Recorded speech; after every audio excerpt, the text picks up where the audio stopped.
If you're here today, there's a big chance that this is your first time using After Effects and you have no idea where to start. So in this video, I'm going to show you the very basic of After Effects. Disclaimer, this is for you absolute beginners.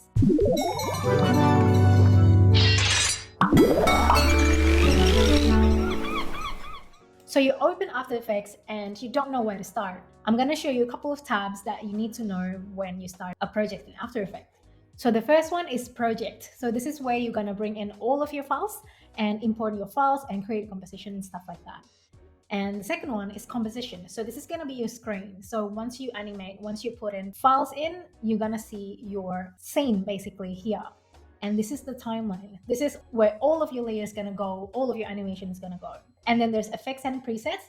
And this has a lot of the effects that you can apply to your layers once you put in some of the layers in the timeline.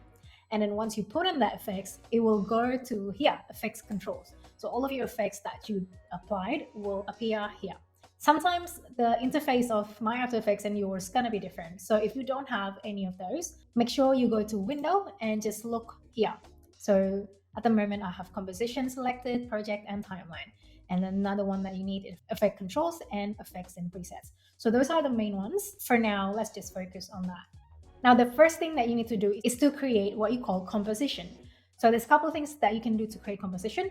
You can absolutely just click on this thing and then this composition settings pop up, or you can click on this little icon here to create a composition, or you can also right click under your project and then new composition. So once you click on new composition, you want to name your composition, and I'm just going to name this basic AE for After Effects. And then there's preset. You can go to custom, or you can also go to HDTV 1080-25. Do not worry about that for now. I would just select HDTV 1080-25. So what that means is it's 1080p, which is the size, and 25 frames per second. So it's set to 1920 by 1080. So that's kind of like the standard size of like film, animation, TV, and stuff like that. Just leave the pixel aspect ratio as square pixels, frame rate 25, because I'm in Australia. But I think like if you're in US and other places, it's 30. Correct me if I'm wrong. And then resolution full. And then you want to look at the duration. My one is only 5 seconds, so that's fine. You can change the duration whatever you want. And then background color, at the moment I'm set to black, so it's basically just going to be like the background color of your composition. Yeah, I'm just going to leave it as that. Hit OK. So once you hit OK, your composition will show up under project here. Something that I like to do is to create folder. So if you click on this folder icon on the bottom here, or you can also right click and then new folder. I like to organize my files into folders. So usually what I would call this is comps for composition. And then I will create another folder called pre-comps, which we'll talk about later on in this video. Stills, if you're gonna import some stills, and then footage, if you have some footage. So this is your composition. This is where your animation is gonna go. And I'm just gonna introduce you to this toolbar up here. So this one is selection tool. So if you wanna select any of your objects inside of this composition, you select that, or the shortcut for that is V. And if you don't remember that, just hover over that tool and then it'll tell you what the shortcut is in brackets. And then there's also hand tool. Hand tool is basically, say if you like want to move your interface, so you just use hand tool and just move your screens around like that. And then there's also shape tool. It basically just to create shapes like that. And if you hold on to that, it will show other options that you can do. This is pen tool. Pen tool is basically to create any shapes you like. So you can also draw anything here with pen tool. Text tool, obviously, for typing text. And then the rest, I would say a bit more advanced, so we're gonna leave it at that. Now, what I'm gonna do first is to create some text. So I'll click on that text tool, and then I'm just gonna click on my composition on my blank space, and I'm gonna type in maybe Animotion. So once you create that text, this layer pop up under your timeline. So anything that you created on the screen will pop up here as layers. I'm gonna turn on my title save. So if you click on this little icon there, I'm gonna turn on my title save, and title save is basically just kind of like a guide of, where your center mark is. I'm gonna bring this text to the middle. I can easily just move that like that and just kind of guesstimate where the middle is, but I can also hit Control Alt Home to bring that anchor point. So this thing is anchor point, to bring that anchor point to the middle of the object. and then control home to bring the object to the middle. Now we already create our text. Now I also want to change the font of my text. So I have my character tab over here. And if you don't have that, go to window again and then look for character and just make sure you click on that. And I'm just gonna click on this arrow and just look for font that I like. Say I want to do that, and then usually depending on what your font is, you can select the weight of your text. So for my one, it only has medium, but say for example, if I use another font, so I can change the width of this font. So that's text. Now let's create shapes. So let's go to this shape tool. And if I just click on that once, my one is rectangle. If I just drag that on my composition, it will create a rectangle, right? And if you want to undo that, you can hit Control Z to undo your last action.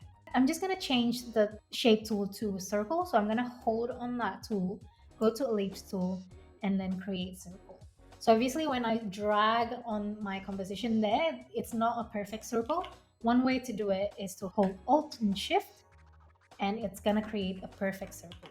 And if you wanna create the circle to be right in the middle, you can hold Alt Control Shift, and it's gonna create from the center.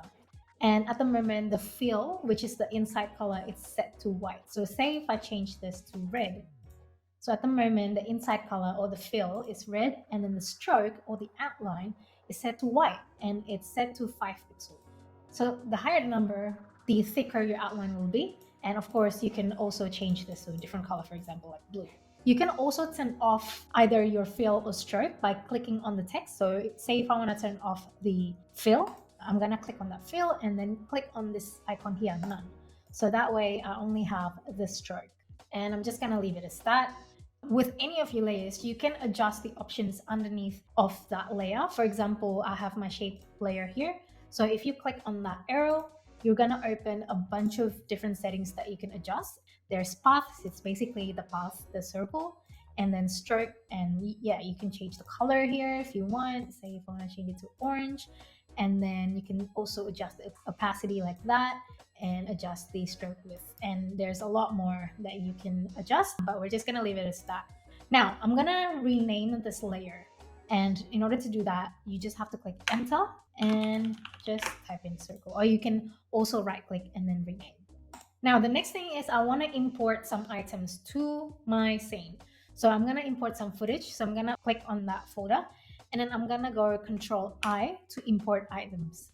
Once you hit Control I, you're going to have to just look for your item, select the files that you want to import. So for example, I am going to import a cloud, and I'm going to select this one. And basically, if you double click on that footage, it will pop up this other window called footage. So this is not your composition. So your composition is this one. This is just basically for previews. So you can preview what that footage looks like if you want to, like if you have a couple of different footage imported here and you want to see what does this footage look like, you can double click and you can just preview it here. But if you want to bring it to your composition, you have to actually drag that onto your composition then. Or my favorite way to do it is actually drag onto the timeline here. So that way, when you drag it into the timeline, it's gonna be centered already automatically. Now, as you see, once I imported that footage, you can't see my circle and my text anymore. That's because my footage is placed on top of the circle and the text layer. So what you need to do is to bring this footage file all the way down. So this is basically just an order. So at the moment, the circle is at the top. So for example, if I move this circle around by just like clicking on the item and just dragging it around, it's kind of covering the text. So if I swap that, now the text is on top of the circle. So that's what you need to do. You just need to make sure that the item that you want it to be visible, it needs to be on the top, and the background item is just gonna be on the bottom. So I'm just gonna bring the circle back to the middle, Control Home. Now we're gonna adjust the size and the position of the circle and the text. So if you open your text layer here, and then under transform, there's a bunch of settings that you can adjust. So the first one is anchor point. So anchor point is that thing there in the middle. So if you adjust that, it's basically just going to move your anchor point to a different side of your object. So the first one here is X axis. So what that means is going to be moved horizontally, whereas the second one is Y axis. So it's going to be moved vertically. So that's one way to do it, but you can also use the shortcut Y and then just move the anchor point to wherever you want it. I'm going to bring that back to the middle, Control Alt Home, and then Control Home, and then position. So position, the shortcut is P. So if you want to bring up your position, you just hit P. I'm just going to open that up again. And same like the anchor point before. So this is X axis and this is Y axis, horizontal and vertical. So if I move that on the X axis, it's going to move horizontally, and the Y axis is going to move vertically. And the difference is that when I move the position, the anchor point moves with it. So you're not moving the anchor point, you're moving the object itself. But if you move the, so I'm gonna undo that. And then next one is scale or shortcut S. This is obviously just the size of your object. So you can just like do that. At the moment, the constraint proportions is set together. So what that means is when you change one of this value, it will change together. But if you turn that off, you can adjust just the X scale or just the Y scale. So if you want to play around with that, you can. I'm just gonna undo that. I usually just keep it on unless like it's something that I want to, play around differently. And then there's rotation. So rotation, obviously, it's just the rotation of your object. And then opacity. So the lower you bring it down, the more transparent it will be. And the higher it is, the more opaque it will be. So that's just basically transparency. Let's say I want the text to come in first, and I'm just going to leave it at that. But then I want the circle to come in about 1 second. How do I do that? I can click on my circle and then I can cut that. So if I hit V for selection tool here, so hit V and then just hover over in the beginning of your layer until that 2 arrows pop up, and just click and drag it to where you want it to be. So you can do that. Or there's a shortcut that would help you save your time. It's Alt open square bracket. So that's just to cut the left side of your layer, but you have to make sure that your playhead is where you want the cut to be. And also, if I want to cut the circle after 4 seconds, same, I can just click on that end of the layer and just drag it to the left. Or I can use Alt close square bracket to bring the end of the layer to where my playhead is. Let's create some keyframes. So I'm going to animate my text first, and we're going to animate it very simply. So what I'm going to do, I'm just going to animate the opacity or the transparency. So I'm going to hit T for the shortcut of opacity. I'm going to click on the stopwatch icon. So make sure that your playhead is in the beginning of your composition, and then click on that stopwatch icon, and then you'll create this keyframe. So a keyframe will be created wherever your playhead is. So if you have your playhead in here, and then you create a keyframe, then the keyframe is going to pop up in there. So just make sure you put your playhead where you want it to be. So I've created a keyframe there by clicking the stopwatch icon, and I'm going to move my playhead to 1 second. And then I want to create another keyframe, right? But obviously if I click on the stopwatch icon, it's going to turn off and delete the keyframe. So I don't want that. I'm going to undo that. After you activate that keyframe, if you want to create another keyframe, you have to click on this diamond icon here. So that creates another keyframe. Now, at the moment, I want it to fade in. So I want the opacity to start at 0. So I'll move my playhead to the beginning of the composition and then just click on this 100% and drag it to the left until it's 0. So now your text is animating in. It's just fading in like that. Now I want to create a scale animation for the circle. So I'm going to hit S for scale shortcut. And again, I'm going to click on this stopwatch icon. I'm going to go to 2 seconds, and I am going to create another keyframe here. And I'm going to move back to the first keyframe and make sure that your playhead is on the first keyframe. You can make sure by zooming in, clicking on these mountains to zoom in and zoom out. Say if your playhead is over here and you thought that's on the keyframe, and then change it to 0. And then you basically just created another keyframe there, and basically your animation gonna be like starting big and then small and then big again. So it's gonna look like, yeah, there will be a glitch there. So just make sure that your playhead is exactly on the keyframe that you want to adjust. So I'm on there. And another way to make sure is if this diamond is blue, that means that your playhead is exactly on the keyframe. Now I'm just gonna change it to 0. And now let's see. Yeah. So now I have a little title animation.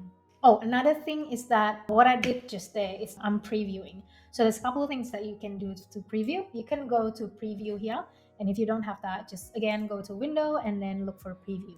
And you can click on this play button and it will just play and you can stop that. Another way, a faster way is to set your shortcut. At the moment, my shortcut is spacebar. So if I hit spacebar, it's gonna be preview. But most of you probably have numpad 0. The reason why I don't use numpad 0 is because my keyboard literally doesn't have a numpad 0. So I just choose spacebar. So whatever the shortcut in there, it's gonna be your shortcut for preview. And yeah, just use whatever you feel most comfortable with. And now I'm actually gonna extend this. I'm just gonna hold, click and drag the end of the layer to the end like that so that it just doesn't cut off. Now, another thing is easy ease. So easy ease is basically just easing in your keyframes. So at the moment, as you see, especially the circle, it kind of like have a jerky start and end. So with easy ease, you can smooth that out. And the easy way to do it is to hit F9 on your keyboard. Or you can also, I think, right click and then keyframe assistant and then easy ease. But that's one step too many. So I usually just use F9 and so let's see the difference. So it kind of like smooths out as it starts and as it ends. So it just have a bit of like more refined animation instead of just like a normal keyframes. And if you do want to go back to your normal keyframe, you can just select all the keyframes that you want to turn it back to normal and then hold control and click on the keyframe. But yeah, I'm going to keep that as easy as F9. That's not the end of keyframes and like movement and easy ease, because you can go inside this graph editor and actually adjust the movement, the speed, the value of it in many different ways. But that's gonna be for another day. I actually created a tutorial for that, so if you want to watch that in depth once you're used to with the basic After Effects, then yeah, once you're happy with your animation, just make sure that you save your file. So you can go to file and then save. I've already saved and named my files. If you haven't saved your file before, it's gonna actually ask to rename your file name and then the folders that you need to save it to. But since I've already done that, I don't need to do that again. But just make sure you save it. Obviously, the shortcut is Control S as well to save. Just make sure that you save it here and there, because sometimes After Effects just crash without any logical reasons. So yeah, just make sure you save it. Now I want to create a solid layer. So if you right click on your timeline, as long as you click on like an empty space like this, you can go to new and you can create a lot of files from here. So we've created text, we created shape layer, and there's other stuff that you can learn once you're used to this software. But today I'm gonna create a solid. And once you click on that, they're gonna ask you for a name. I'm just gonna name this square. And I'm just gonna leave the size as this, and you can choose the color. Maybe I wanna do a pink color just cause, and then hit OK. And then it'll create this basically just like a color mat. That's the size of your composition. And again, just make sure you put it on the bottom so that you can see your other objects. Now I'm gonna put a mask on it. So I'm gonna go to a shape tool here again, and I'm gonna choose the rectangle. So I'm gonna hold on to that and go to rectangle tool. And I'm gonna hold shift and drag that on the solid layer. Just make sure you select your solid layer while you do it. So I've created a square there, and it's basically will create a mask. You can adjust the shape of the mask path once you create it. So because it's a simple shape, it's just like a square shape. So we have 4 vertices, 1, 2, 3, 4. And we can select those vertex individually. If you hit J on your keyboard and just click away and click on that layer again. And then if you select on those vertex, you can adjust that. So you can move that around. You can obviously like draw stuff as well. Whatever you want, you can create this into diamond, something like that. Let's just say that's a diamond. You can also add vertices once you create a mask path. Make sure you click on your G or like your pen tool here. If you hover over the lines here, if you click on it, and once you hover over it, you'll have that plus sign on your pen tool. That just means that you can add another vertex. So if you click on that, you create another vertex there. And again, if you click on that, you can create another one. You can add multiple vertices, create whatever you want. Obviously, this is not the best. Let's just say that's a cool illustration. And sometimes, like if you miss the line and then you just click on not the line, it will create another mask. If we look in the timeline here, so our main mask is this one, but because I didn't click on the line, I've created a singular mask there, and I do not want that. So just make sure you delete that, and then make sure that you click on the line and you have that plus sign before you click. So that's how you add a mask onto Solid. I want to talk about blending mode. So under mode here, it's all set as normal, but you can adjust that around. There's a lot of things that you can adjust. And basically, I want you to just play around with every single one of this to see what the difference is. But for example, if we change it to screen, it's just gonna change the color. It's basically just blend the color of pink onto the background, and it just looks like that. And it will give a different look if you change it, say, to multiply. It'll become darker. So it's a really cool way to make kind of like artistic look. Now, another thing is parenting. So under here, there's a parent and link. And if you don't have that, you can right click on this row here. So if you right click, go to columns, and yeah, just make sure you have parent and link and just click on it. So parents, basically, if you parent a layer to another layer, it's gonna follow whatever that layer is gonna do. So for example, I wanna parent maybe the circle to the text layer. So what I'm gonna do, I'm gonna click on this spiral icon, click and hold, and then drag that to the layer that you want parent to be. So now it's set to one Animotion, which is my text layer. Another way to do it is basically just open this drop down menu and just select the layer that you want it to be parented to. And now if I move this text layer around, so I'm gonna hit V and then just move it around so the circle is gonna follow wherever my text layer is gonna go. Say if I scale up this text layer, so I'm gonna hit S for scale, I'm gonna enlarge it, it's gonna follow. Now we're gonna add some effects. So I'm gonna add effects onto my text layer. I'm just gonna apply one effect that's actually a bit advanced, but I'm just gonna show you what it looks like. So turbulent displays, if I put that onto my text, it becomes kind of like distorted. And yeah, you can adjust the amount, the size, and how it looks basically. I'm just gonna leave it at that. And also I'm gonna add a levels onto my footage. So I'm gonna tap in levels, and levels is basically adjusting like the contrast and brightness. Pop in levels, and obviously it pops up under effect controls there. And yeah, just gonna make it a bit darker, bump up the highlight. If I click on this effects icon here, so if I click it off, it just means that the effects is off, but if it's on, then the effects is on. So it's a good way to see what your object looks like with and without the effect. Now that there's done, I'm gonna pre-comp all my three objects, not the footage, but just these objects here. So I'm gonna select all three. You can select multiple layers by holding control. So control and then select one by one like that. Or you can also use shift. So if I click on the first layer and then hold shift, and then I click on the very last layer, it's gonna select all of the layers in between. But I'm just gonna select Animotion, circle, and square. So I'm gonna click on square while holding shift. And then I'm gonna pre-comp this. So I'm gonna right click and then pre-compress. So pre-compress is basically putting all of your layers into another composition, or like pre-composition, I guess. And I'm just gonna leave the name as this and move all attributes into new composition. That's the only thing that we can select. So I'm gonna hit OK. Now, if I move this pre-composition, it's gonna move all of them, yeah?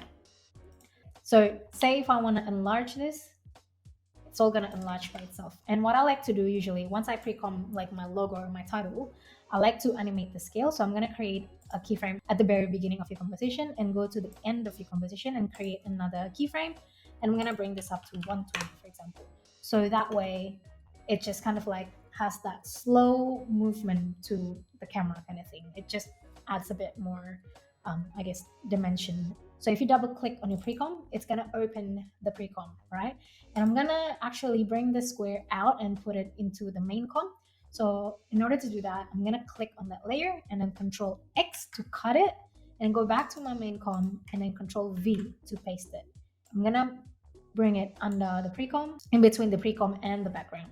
But now, obviously, the scale movement is only on the text and the circle, and I want this weird, I'm gonna rename this to weird shape, this weird shape to follow the scale of that pre-comp. So again, I'm gonna parent that. So I'm gonna hold on to the spiral icon and then drag that to precomp. So now your weird shape is following the movement of the precomp. So once you're happy with that, make sure you save it, Control S. Let's bring it to be exported. So there's two ways. When the most obvious way is to export it inside After Effects. So you can go to composition and then add render to queue, or you can hit Control N for shortcut. And then basically, I'm gonna leave the render settings as best settings, and then output modal. So if you click on that, you can change the format. So you can change it to anything you want. But for this example, I'm just gonna use AVI, and then yeah, just leave RGB millions colors pre-multiplied. And depending on whether you want to output your audio or not, you can turn your audio output off. I'm gonna turn it off because we don't have any audio. So hit OK, and then output to. So that's gonna be where your file is gonna be saved. So I'm gonna go to my folder here, outputs, and I'm just gonna save it there and then hit render. And then it's just gonna render for a bit. And then now if you open your folder, now it's there. So you can play that. That's one way to do it. But my favorite way to do it is actually to bring it to this other software called Adobe Media Encoder. So in order to bring it to there, my favorite way to do it is to actually select your composition here under project and then click and drag that to media encoder and just drop it in there. I'm gonna load for a bit, and yeah, you can adjust the presets here. So the format I usually go to with H264. That's the most, I guess, common way when you export it. And then presets, there's a lot of different presets here. I have my own made up ones as well. You can go with just like Vimeo 1080p or YouTube 1080p, or you can also go with either one of these, high bitrate and high medium bitrate. High bitrate obviously is going to be more high res, and medium bitrate is lower high res. Usually I use this if I just want to send drafts, but because this is final, I'm gonna just use YouTube 1080p full HD. And then output file, again, this is where you're gonna save your file. I'm gonna save it under outputs there and then hit save. And if you click on this green arrow, it's just gonna render out your scene. So once that's done, if we go to our folder, there's going to be two. So this one is AVI, which was exported from inside After Effects, and this is MP4, which is exported from Media Encoder. The reason why I like Media Encoder is because you have a lot of different formats that you can do compared to the inbuilt After Effects render system. So yeah, that is the absolute beginner of After Effects. Obviously, you can do a lot more with this software, but hopefully that can help you kind of get around the software. Watch my other tutorials because I have a lot of other tutorials that you can do and experiment with, and I'm so excited to see what you come up with. Thanks so much for watching, and I'll see you next time.